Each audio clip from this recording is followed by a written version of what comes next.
वैदिक पर्सपेक्टिव के इस YouTube चैनल को सब्सक्राइब करें, वीडियो को लाइक व शेयर करें। ओम त्रिह्नः अश्विना दिव्यानि भेषजा त्रिः पार्थिवानि त्रिः ओम दत्तम अत अभ्यः ओमानम संयुः मम काय सूनवे त्रिधातु शर्म वहतम शुभस्पति। तीन हमारी है अश्विना पुरुष औरत युगल दिव्य औषधियां हैं, तीन पार्थिव हैं, तीन प्रदत्त हैं जलों के लिए।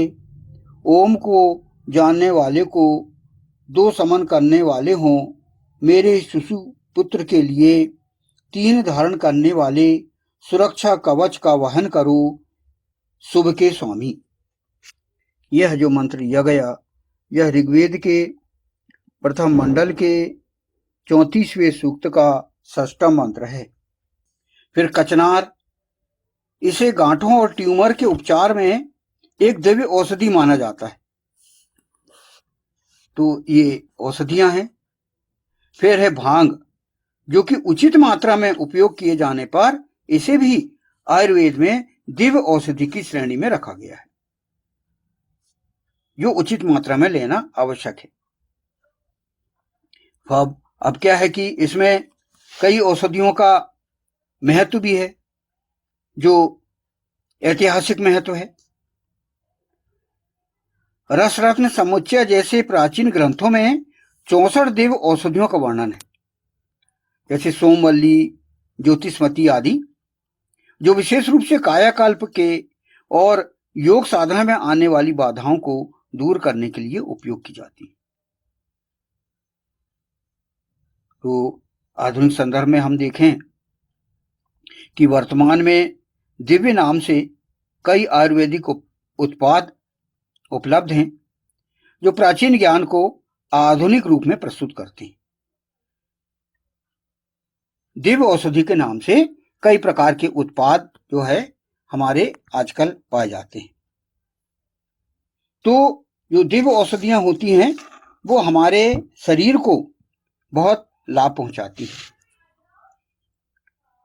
सुंदरता को बढ़ाने के लिए भी कई औषधियां होती हैं, और कुछ मंत्र ऐसे भी हैं जो कि हमारे शरीर को हृष्टपुष्ट रखते हैं और शरीर की सुंदरता के लिए जो है जप कर्म करके या मंत्रोच्चारण के माध्यम से उपयोग किए जाते हैं और जिसका फायदा उठाया जा सकता है।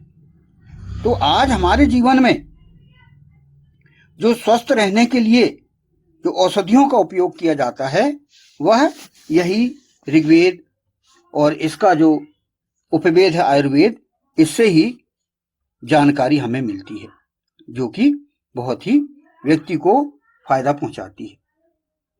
तो जो युगल है, युगल दंपति, पति पत्नी और अन्य व्यक्ति भी जो कि अपने आप को पूर्णतः स्वस्थ, सुंदर, नौजवान, दीर्घायु बनाने के लिए इन औषधियों का उपयोग कर सकते हैं।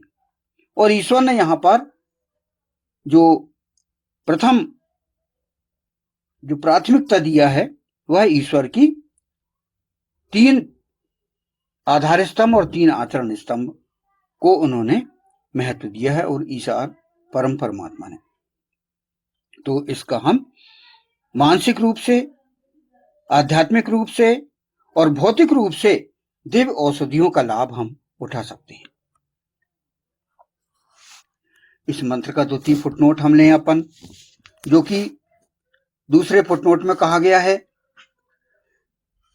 3 पार्थिव हैं, 3 प्रदत्त हैं जलों के लिए।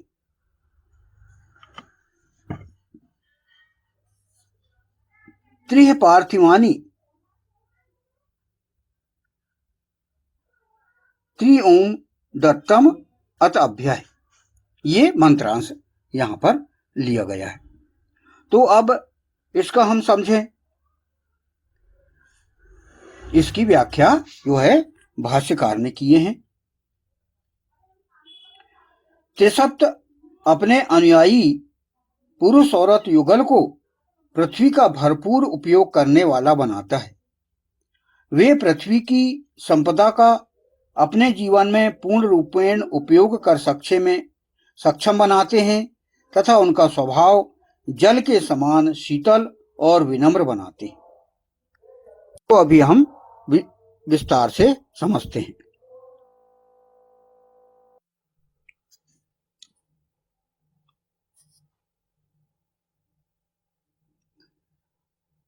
तो पहले फुटनोट में हमने समझा कि इस दुनिया में पाए जाने वाले देव औषधियां क्या होती हैं और जो ईश्वर ने हमें जो दिया है उसको हम किस प्रकार अपने जीवन में लाभ उठा सकते हैं, इसके बारे में ये जानकारी उस ईश्वर ने हमें दी है।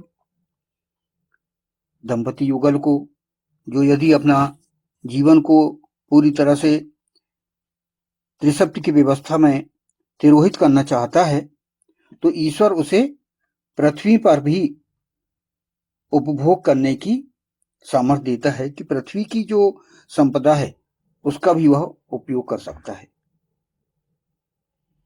जिस पुरुष औरत युगल में पृथ्वी के समान सहनशीलता और जल के समान शीतलता और विनम्रता हो, वह स्वयं दाम्पत्य जीवन को सफल और समाज और विश्व को समृद्धिशाली और शांतिप्रिय बनाने में महत्वपूर्ण भूमिका का निर्वाह करते हैं। जिस प्रकार पृथ्वी और जल की विशेषता, पृथ्वी आपको खनिज पदार्थ, रत्न ये देती है जिसका लाभ आप उठा सकते हो, और उसकी विशेषता होती है सहनशीलता। पृथ्वी किन किन का भार वो संभालती है ये आप खुद जो है स्वयं देख सकते हैं। वो देवताओं का भी भार वहन करती है, दानवों का भी भार वहन करती है। कितने पहाड़, नदियां और किस प्रकार उसका खनन भी किया जाता है और वो मानव को कोई नुकसान नहीं पहुंचाती। तो ये पृथ्वी की विशेषता होती है। फिर जल के समान शीतल हमें रहना चाहिए कहा गया इसमें।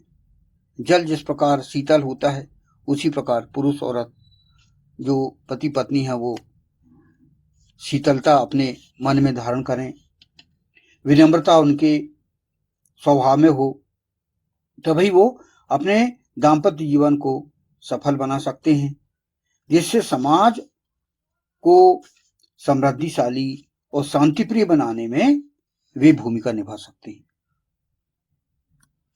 पृथ्वी की संपदा के विषय में यहाँ पर बात आई है कि पृथ्वी की संपदा हमारे जीवन में कैसे हम उपयोग करें, ये लाभ कैसे उठाएं, जो कि ईश्वर ने, ईशान परम परमात्मा ने हमें प्रदान की है। पृथ्वी की संपदा प्राकृतिक संसाधनों का अपने जीवन में सही और संतुलित उपयोग करना न केवल पर्यावरण के लिए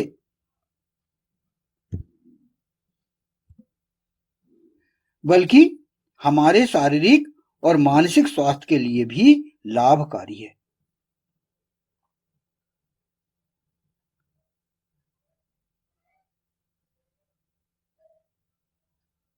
हमारे जो जीवन में कई प्रकार के लाभ हम उठा सकते हैं पृथ्वी से। भारतीय परंपरा और आधुनिक सस्टेनेबल लिविंग के अनुसार आप इसे इस प्रकार अपना सकते हैं। अब पृथ्वी के साथ हम तालमेल भी बना सकते हैं। हम पुरुष औरत युगल या मानव प्रकृति के साथ कैसे हम तालमेल बनाएं, इस विषय में हम चर्चा करते हैं। ऋतुचर्या का पालन हम करें। आयुर्वेद के अनुसार बदलते मौसम के साथ अपने खान पान और दिनचर्या को बदलें। आप ताजा और मौसमी फल, सब्जियों का सेवन शरीर को प्रकृति की चक्र से जोड़ता है।